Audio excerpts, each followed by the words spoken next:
Alright, welcome to the Inner Sanctum, a dark ambient vlog by yours truly. My name is Joe. It's been a little while since the last episode, and, once again you guys really got into episode 2, which is awesome. I can't thank you guys enough. I'm just having so much fun with this stuff, I know I keep saying that, and it's true. It's really, great to be able to talk about stuff you're passionate about, and to, just to bond with other people out there, and dark ambient's still a very obscure and unknown thing. So, anything I can do to like pass along, history and techniques and just great music involved with dark ambient is just a total pleasure for me. I can't say that enough. So I didn't really know exactly how to kind of start this next show off because usually on the previous episodes I would kind of talk about what I was doing or the reactions or what was going to happen in the future, and I don't know what's going to happen next. Hopefully this little series of mine will just continue onwards and the fan base will grow and everyone will enjoy it. That'd be great.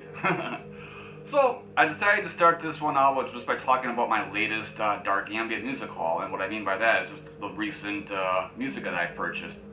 So I recently made a few different orders, and the first CD I picked up was the new Northaunt record called Istid 3. Istid is a Norwegian word that means ice age, and once again, Northaunt and Harlof Langhaus are taking the listener on a desolate, bleak journey to, just a winter wasteland of sorts, but it's a very tranquil, meditative, and peaceful place that's devoid of human anything, really. It's just, it's bleak, but it's beautiful, because, I think humans have really ruined this world, and, the album asks the questions, was the world better before humans? And, I don't know, that's a debatable question, but I think it was. But here we are, and here's what we're doing, and we're making weird music and all this other stuff, so I guess we'll stick around for a little bit longer.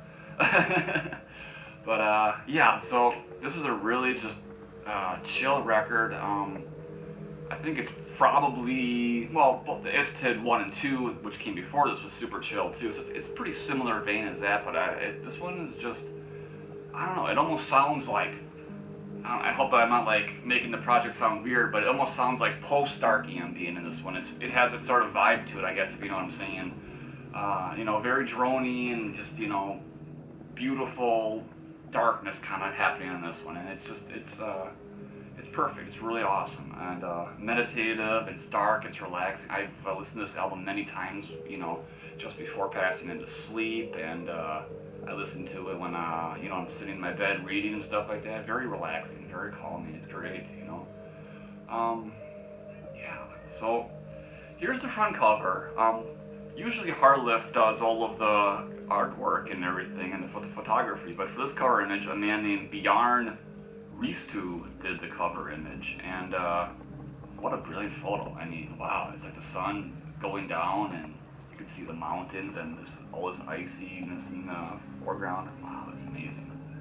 And I don't know how you can see it in the camera, but the Northaunt in Istid 3 is actually visible there in a certain light. It's awesome. I love that.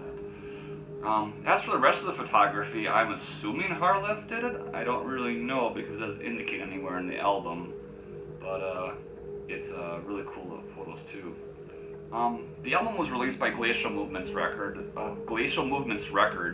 which is an Italian label, which I actually mentioned in the previous episode.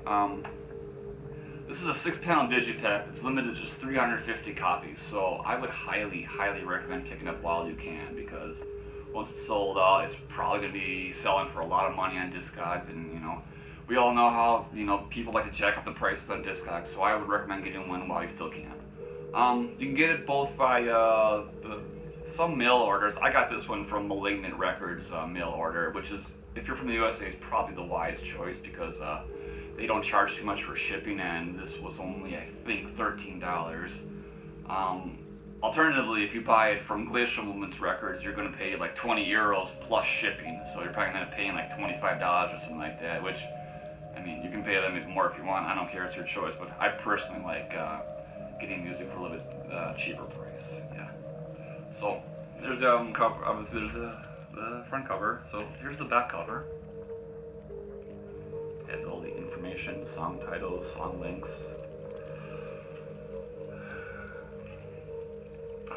As I mentioned, there's more of the artwork, or not artwork, I'm sorry, photos. Sweet, man. And again, it's what was the world like before man? Was it better? I don't know how well you can see that, but in a certain light it is visible. That's the question the album asks. Actually, here it says, this is the third album in the series about Ice Age Earth. This time we can imagine someone is looking, and for the first time in history, forming the question that will forever haunt us. And the other parts of Digipack are more icy photography. Here's the CD. Super simple, but I like it. It's a silver CD. And in the tray card, there's that. Yeah. So really great release. I can't recommend this one enough. I mean, Harloff, it doesn't matter what the man does, he always makes great records, and this was definitely one of my favorite Northaunt records. And I mean, he doesn't make bad music. There isn't a single bad Northaunt release out there, and that's not something you can say about every dark ambient artist, and you know, music in general, you can't say that. I mean, yeah, this is a great record. I highly recommend it. Harloff is a brilliant composer, and this is a must-have as far as I'm concerned. Alright, get it. Up next is the long-running project from Mjölby, Sweden, known as Desiderii Marginis. It's a solo project of a man named Johan Lieven, and he's been active with the project since the early 90s. It's also one of the classic projects from the Cold Meat Industry label, which released his albums from like 1997 until the label's demise in the mid-2000s there. This particular album I got is called Thaw, and it's actually a compilation of songs taken from various artist compilations in one split release too. It's 12 songs strong. It's incredibly cohesive, so if you're actually looking for a place to start with this project, this could perhaps be a great place because some of the songs in here are fantastic. Desiderii Marginis' style is a mixture of dark ambient with sometimes really harsh industrial characteristics and usually acoustic guitars. He hasn't done that on every single record, but that's what his style has been in some of the newer ones in particular. One of the best songs on this album is called, it's just simply titled Untitled, and it's just a beautiful song that mixes dark ambient, industrial, acoustic guitars, and this piano melody. It's really infectious, and it's incredible. I mean, I bought this CD specifically for that song, and that song is originally on a compilation, as I mentioned, but it's also a bonus track on the Seven Sorrows album, but for whatever reason that album is incredibly hard to get, and I wish I had bought it back when it first came out, because now it goes on Discogs for like $50. There's no way in hell I'm paying $50 for a CD. That's just not going to happen. So I guess I will never own that album. So I'm really glad that song is on this album, because it is an awesome song. And that's sort of the style of Desiderii Marginis' music for the most part, is, industrial, dark ambient, and acoustics. And I mean, that's not every song, of course, but it's basically give you a general idea of what the project sounds like.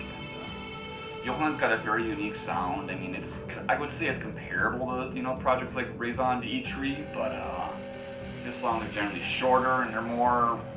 I mean, I guess we're like a lot of the dark ambient projects are more drony and freeform.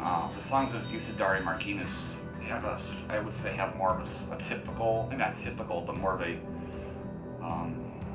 more normal song structure, I guess. I don't know how to explain it, but I guess if you heard it, you'd understand what I'm getting at.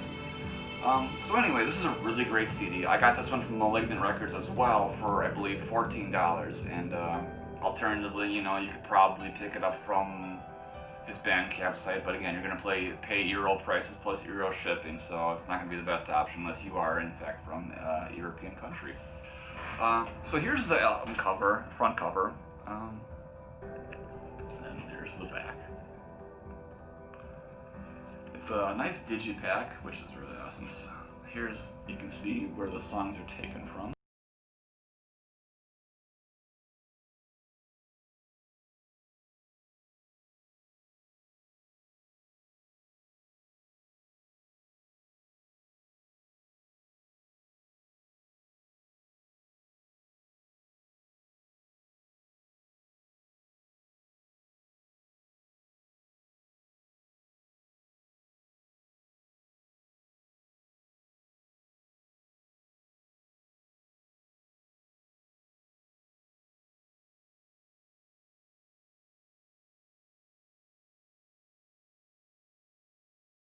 Cover photography by Heinrich Stoltz. Sleeve design by Johann Lieben. So I'm gonna guess he took those photos himself.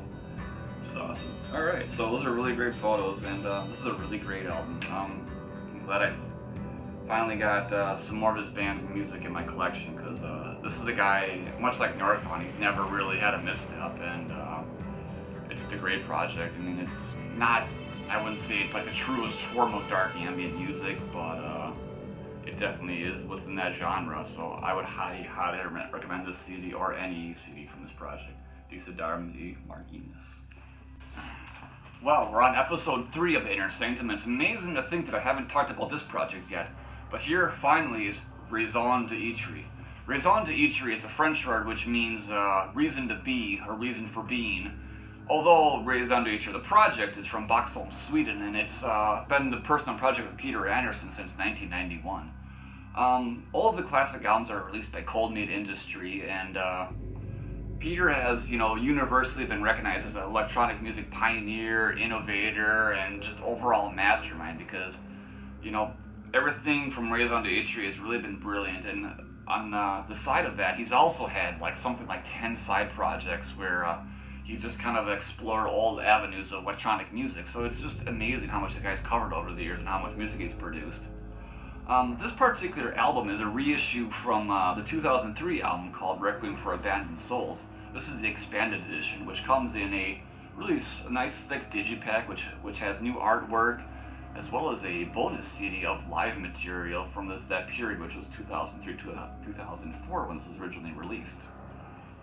So I'm not going to go too much into raison d'être sound just now, because eventually I want to do a full feature. So I'll just show off the artwork for this one to start off with.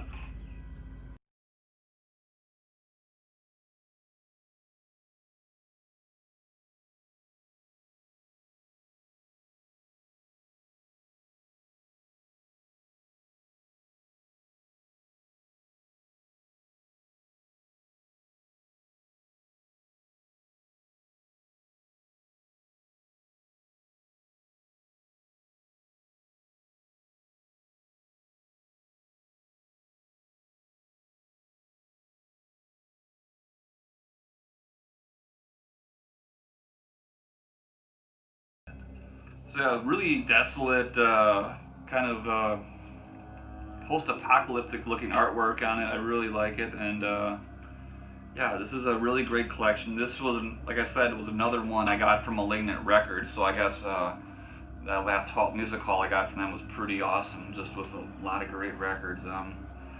Raison d'être is a project that, has done no wrong in my eyes. There's never really been a misstep. I mean, his music has changed over the years, but never a bad move by Mr. Anderson, that's for sure. And this is another great record. I think I paid like $15 for this 2 CD set, and it's like probably a good 150 minutes of music between the 2 discs, so it's quite a bit to absorb, but it's great. Now something a little more unknown, a little more underground. I recently picked up 2 albums from the French one-woman project known as Zalys. First is Wandering Through Space. This is the re-released, self-released digipack, which marks the 5-year anniversary of the project. The first album comes remastered, as well as a couple bonus tracks from the sessions, and new versions as well. So it's a pretty cool little package. Zalys is I guess, like sci-fi space themed project. The concept is something like a human wandering through space, basically after Earth has been destroyed, as they search for new life. So that's basically the concept from the start, and it's been a continued cinematic, dark ambient, style of music. So really great stuff. This is the re-release, as I mentioned. I don't know if there was an original release in physical form, but this is the re-release at least. Pretty simple digipack, but for something that's self-released, it looks super pro, and you couldn't ask for a better little packaging. I don't know how many copies it was limited to, but I actually bought this off of Bandcamp. It was the very last copy, so I guess it's sold out and impossible to get now, so I'm going to assume it was very limited. But it's a nice little thing. And there's a CD. It's a CDR, but it's still, you got the nice printed artwork on it, so who can complain? There's the underneath the CD, and there's the track listing once again. So that's the newest album, well, newest but still oldest album released from Zalys. And then I also picked up this one called Sublime, which was originally released on Reverse Alignment back in 2015. This was similar too, same kind of sci-fi, space theme stuff, really great. It's another very kind of similar looking digipack. CD. Underneath the tray card, some more cool artwork. So Sublime was released on Reverse Alignment, which is a pretty cool label from Sweden. That label was originally active, I think, from 2008 to 2010. Then they went on hiatus for a number of years, and they came back in recent years, and it had a lot of great releases, and this is one of the better ones on that label. You can pick this up from Zalys' Bandcamp or Reverse Alignment for about €7.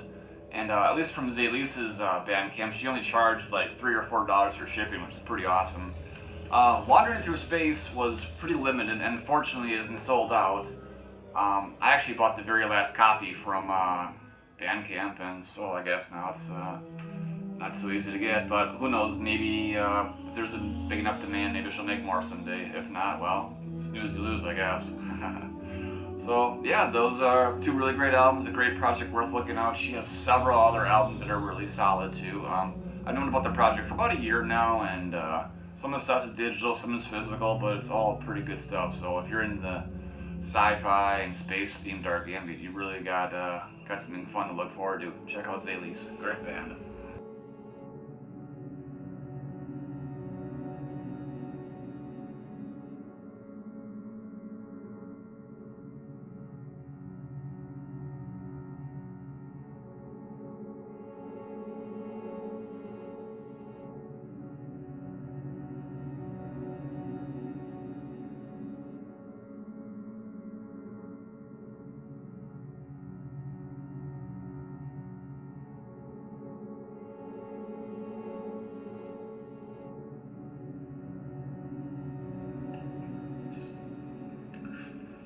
Alright, welcome back everyone.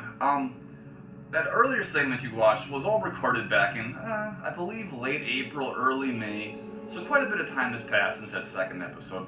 And I wanted to do something very similar for this third episode where I did some shorter reviews and a main feature. But unfortunately I just haven't really had time to focus on this stuff because, well, the summer season's coming into bloom and I just had a lot going on. Also some personal issues, I just haven't been able to focus, and you know how it is, life, so. The rest of this episode is going to be pretty simple. I'm just going to do a bunch of more shorter reviews, so I hope it's okay, and then hopefully in episode 4 we'll get back to the bigger full features, if not something new. So I got some cool stuff to talk about from some trades I did with some other fellow artists of mine, and also a cool item I received from a fan who sent me his work for review, so I'm really excited to talk about that one. So let's get to that right now. After episode 2, I received an email from a man named Adel Soto. Adel Soto is a Cuban-born musician, artist, photographer, nowadays living in New York City. He liked my second episode so much that he wanted to send me a copy of his music project called 156, the 10-inch record called Memento Mori. Memento Mori is a ritualistic, experimental release with dark ambient undercurrents, so it really doesn't necessarily fall into the dark ambient spectrum specifically, but it's definitely there. You can hear it underneath it, and it has this meditative quality that's very similar to dark ambient music as well. What really makes this really interesting is that all the instruments are human bones, and some of them are even bones that have been converted into woodwind instruments. There's skulls, there's femurs, thigh bones, all kinds of stuff. And the project's been going on for a number of years, and that's mostly due to the scarcity of human bones, of course. I don't really know how you go about getting human bones, but obviously Adel found a way. I imagine through underground means of some sort. I don't know, but it's really cool, and I always wanted to own a skull myself, so I might have to talk to him about that. Anyway, Memento Mori is a really interesting release. It's meditative and dark as fuck. I mean, you gotta stop and realize that all the sounds are, all used with human bones. There's a really creepy factor to all that. And when you first listen to this release, it might not make sense right away, but the more you listen to it, it really just kind of sinks in, and it just kind of really, I don't know, it takes you to this just really dark, forlorn place, I guess. It's hard to really put into perspective, and I feel like this album would really be interesting under the influence of some sort of psychedelic drugs, too. So if you got them and you have this record, I would use them. I bet you they go great together.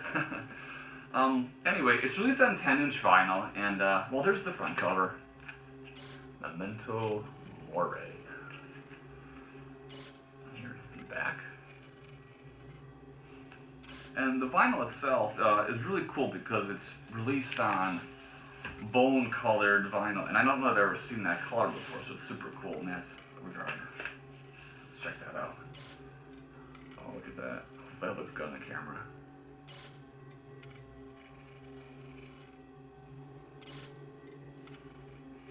Very cool. So, 10-inch record. There's also a little info sheet that comes with it, and it's just a little information on Memento Mori, the process and everything used to create it, and it's worth noting that it's probably, the stuff is all very comparable to artists like Zev and Test Department and stuff like that, and of course you gotta remember Zero Comma's 1984 release called The Secret Eye of Layla, which is generally regarded as the first ritualistic release in experimental music. And that's, I think it's pretty safe to say that's where Adele got a lot of his influence from for his record. So yeah, the info sheet with that. There's also a little personal note that Adele left me in the back there, just kind of talking about the 10-inch record and one of the things he sent me.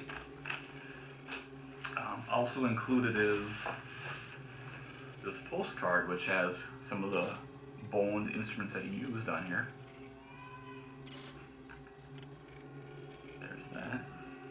As well as a photograph of Adele using one of the bones as a woodwind instrument. And on the back is some more information about the recording and so on and so forth. You can see that. And this 10-inch vinyl is limited to 489 copies, and this is number 260. So, very cool. Adele also sent me his book. He's a photographer and he makes books, which is really cool, and zines and stuff like that too.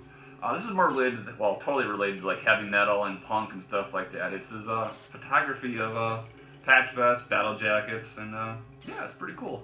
I made one of these years ago myself, so it's pretty cool to look through it and see the stuff. My battle jacket is sitting in my closet upstairs, so whatever. I mean, I don't really wear it that much, but still, I mean, if you ever made one of those, you really appreciate all the, time and effort that goes into them, and everyone that does one is usually pretty unique and special. So this is a cool thing he sent me also.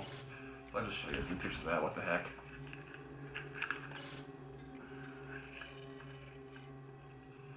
This is the promo version he sent me, so it's a little bit different, I guess.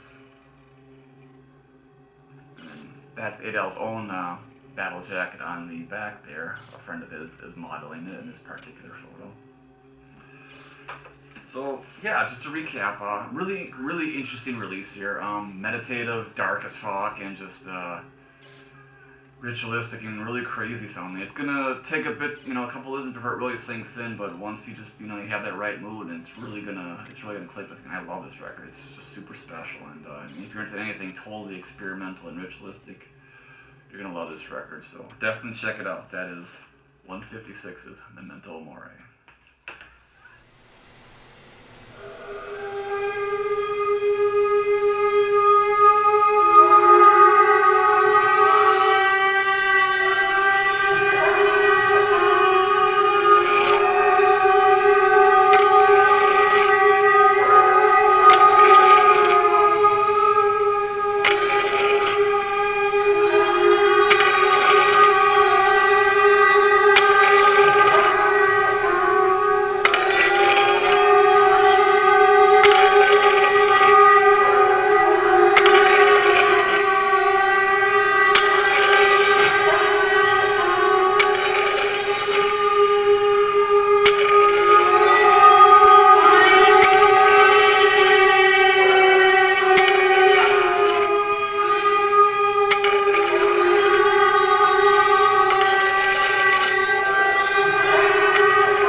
weeks ago, Cattell Soriker, the man behind Taphephobia, was posting on his Facebook page that he would welcome trades for his own music from other dark ambient artists. So I figured I'd take a chance and ask him if he would be up for trading some Noctilucin CDs for some Taphephobia CDs. And much to my delight, he wanted to do it. So we exchanged packages. I sent one to Norway, he sent one here to Wisconsin, USA, and we both got our CDs, and I trust we're both very happy. I hope you're happy with my music, at least, Cattell.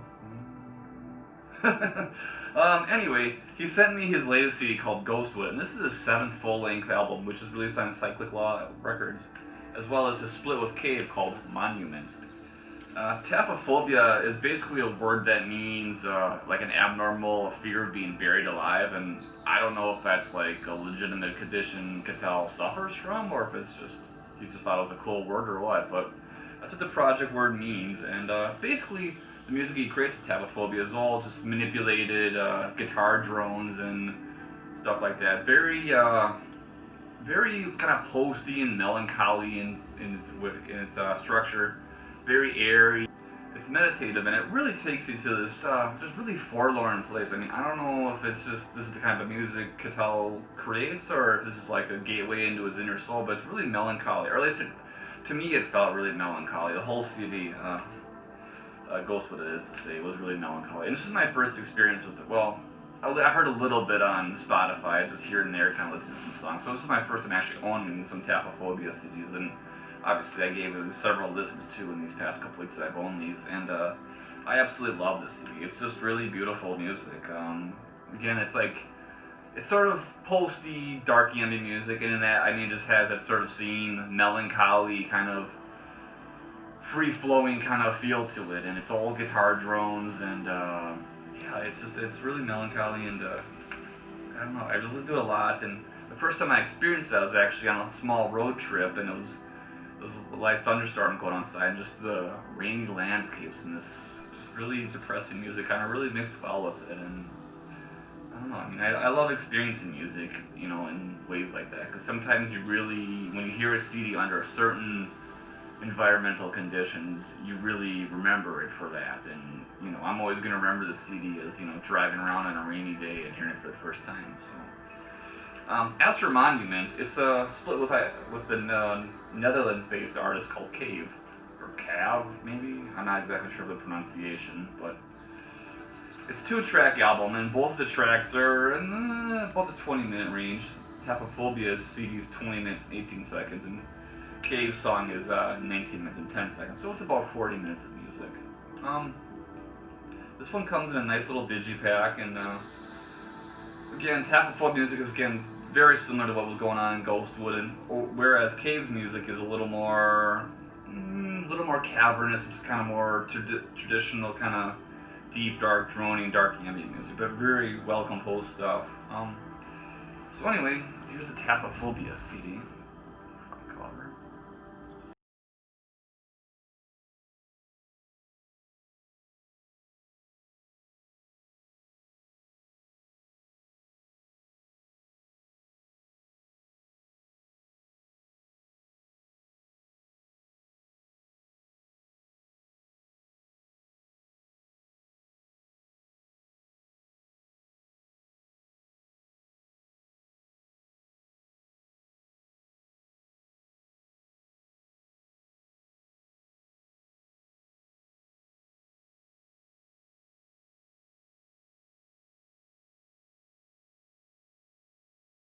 This is really great stuff. I mean, if you can get your hands on this stuff, I highly recommend it. I mean, of course, Cyclic Law is, I believe, based out of Germany, so you're going to have to pay European prices in euros, so it might be a little more pricey to get them, but it's definitely worth it. Or if you can find a US shop that has them and stuff, I would highly recommend it. This is really great music, and I just have to say congrats to Cattell on this fabulous film. This is, I would say, by far my most favorite dark ambient release so far this year, and there's a lot more plays ahead for this one. This is a great record, and I highly, highly recommend this, so definitely check it out. Ghostwood and Monuments by Taphephobia and Cave.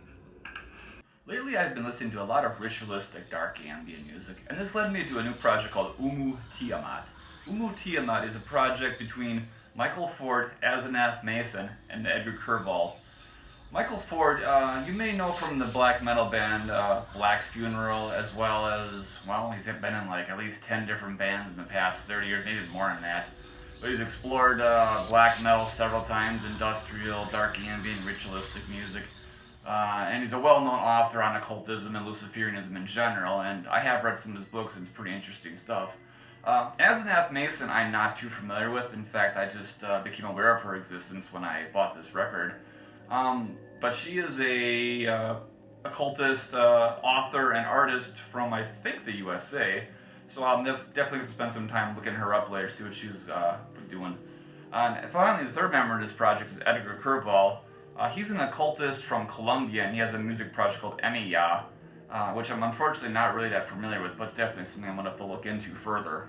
The music of Umu Tiamat is, as you'd probably guess, ritualistic dark ambient music, and it is super dark. Thematically, it's all centered around Tiamat, and I would imagine summoning Tiamat, invocations, and all that kind of stuff. I mean, when you listen to stuff, it's pretty genuine sounding. It doesn't sound like anything is, this isn't just for show or anything. These guys, these three individuals are super into this. This is something they're very passionate about. This isn't just like, a face they put on to go, to look cool or whatever. This is a big part of their life. It's something they're truly down for.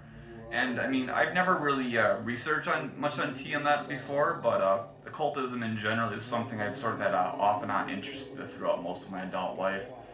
And I mean, back probably about 8 years ago, I was really briefly interested in Luciferianism. Even, like I said earlier, I read a few books from Michael Ford, and it was something I was into from, maybe 6 months of my life, just real briefly.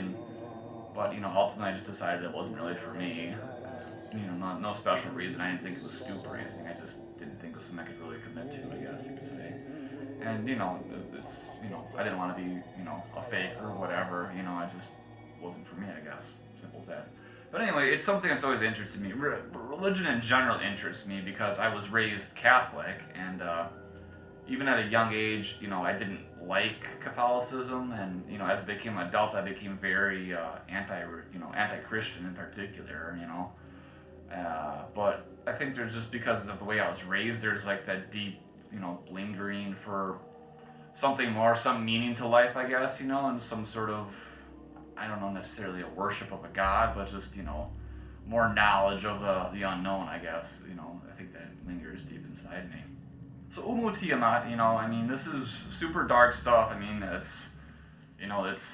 just really, I mean, if you're not into this kind of stuff, you're probably going to find it to be actually quite creepy, really scary stuff. And I mean, there's all kinds of chanting, singing, and weird percussion, and just really ghostly sounding synths and everything going on. It's, I mean, lots of just, it's really, if you're not into this kind of thing, you're probably going to find it to be really out there, but I think you can really enjoy it even if you're not into the occultism. But it is a great record. I mean, the chanting is just, like I said, very genuine, very real. I mean, it doesn't seem like there's any faking going on here. This is, some of these guys are really into, and it really shows. I mean, this record literally sounds like, an occult ritual captured on tape, and you get the listener gets to hear a part of this, this part of these people's lives. It's really interesting. So anyway, this release comes in super unique packaging. It comes in this drawstring bag. And I personally have never seen anything like this, have you? Well, this was released on the Northaunt label a few months ago, and this is super cool. And, well, as you can see, you can pull it tight if you'd like, and it can be like a little magic bag, I guess, or something, sort of, I don't know. But anyway, it comes with a bunch of goodies inside, so I will show, well, first let's show the bag. So there's the bag with the, I'm assuming, sigil of Lucifer, Tiamat, on the front. It comes with this art print. Open the gates of the night for me, and let me commune with you in the heart of the void, where all thoughts, desires, And this booklet, which is probably the most interesting thing because there's quite a bit of interesting information about Tiamat and how to summon and invocate Tiamat. Let's just briefly take a look at that. Mother of all souls, grant me the Christian kingdom of your waters. Open the eyes of my soul so that I may see through illusions. Awaken my lust for knowledge and power, that let your blood flames quite a bit to read in there. The first time I listened to the album, I was actually reading through this and really found it to be interesting. for illumination. Also, this is sort of, I guess, there's like the booklet for the album. There's the back cover. The inside.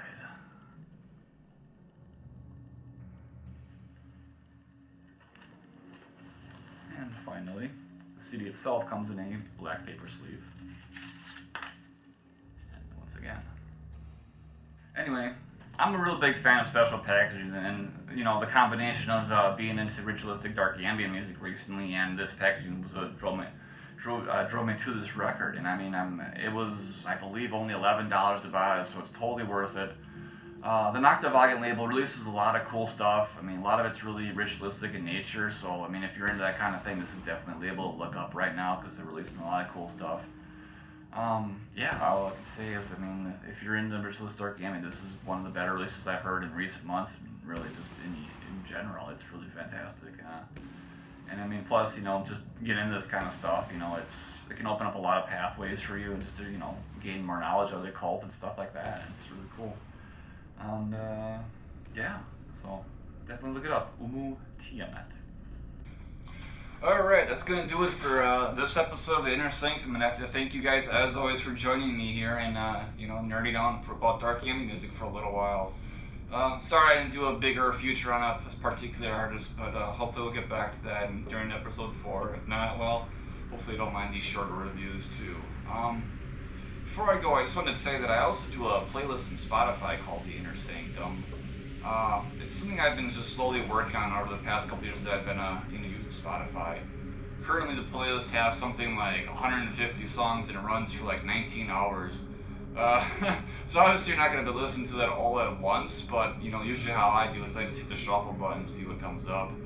But you know, it's a great mixture of, you know, new and old, you know, dark ambient artists as well as known and unknown artists, and you know, I'm pretty sure, you know, if you give it a listen for a few hours, you'll discover something you haven't heard. And I mean, these are just some of my favorite tracks, you know. And obviously I can't put everything in there because not everything is on Spotify, but what is available on Spotify I've made sure is in this playlist, and I'm going to continue to add to it and, you know, give it a shot, see if you like it. There's definitely some cool stuff in there. Other than that, just, you know, thanks for watching as usual, and I'll be back eventually at episode 4. Alright, until next time, bye bye.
It's 2007.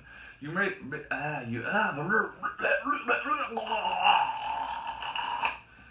can't talk. Fuck. It'd probably be out of, can't talk for shit. Cool video. I wish my video was as cool as that. Much to my life, these he's released 7 full-length albums, and this is, I would have to, oh my god, this sucks. There's no rhyme or reason, this fucking bullshit I'm doing, it's just madness. Fucking go insane. And the CD. Underneath the tray card, some more cool artwork. Yeah, this one was released on Reverse Align. This This one was released on Reverse Alignment, which is a pretty cool label from Sweden. That's just always releasing a bunch of cool stuff. Never really a bad release on that label.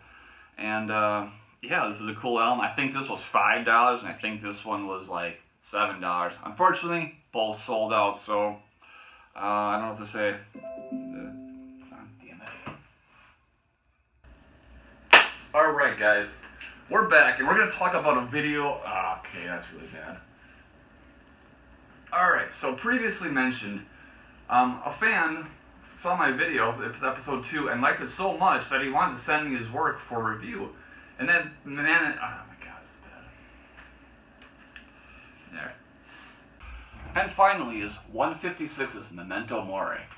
156 is a project of Cuban-born musician, photographer, multimedia artist Adel Soto, who nowadays is living in New York City.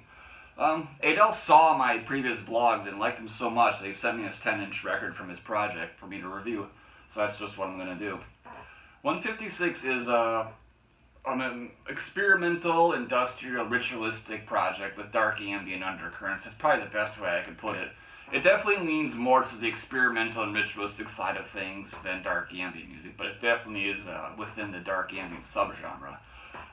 The record was greatly inspired by an old record from 1984 from a project called Zero Comma and their record, The Sacred Eye of Layla. The Sacred Eye of Layla was special because it was the first ritualistic record, and well, it was the first ritualistic record to ever feature. Damn it! I was doing good there too. Fuck. All right.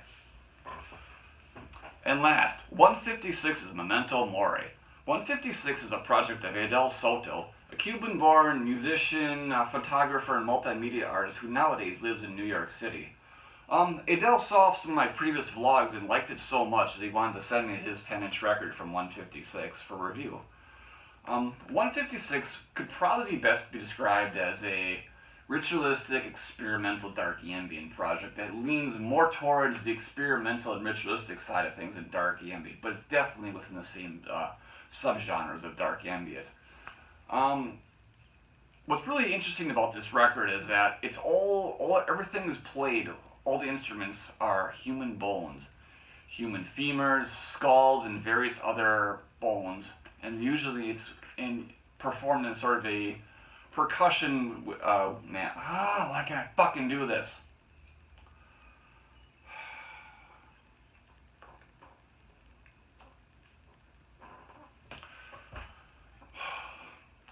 And finally, 156's Memento Mori. 156 is a project of Adel Soto, a Cuban-born musician, photographer, and multimedia artist who nowadays lives in New York City. Adel saw some of my previous vlogs and liked them so much that he wanted to send me this 10-inch record for review, so that's just what I'm going to do right now. 156 is an experimental project with ritualistic and industrial and dark ambient undercurrents to it. The main thing that's really interesting about this record is all the instruments are... God, why can't I fucking do this?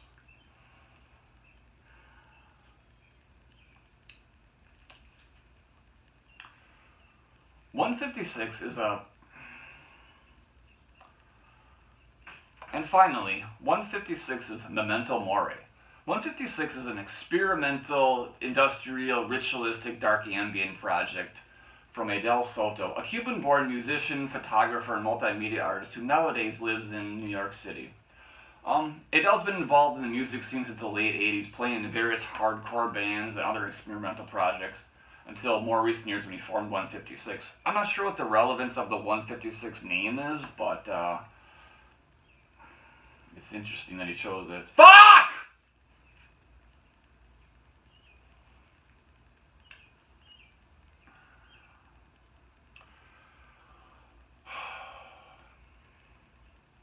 .156 is a... Last but not... And finally is 156 is Memento Mori.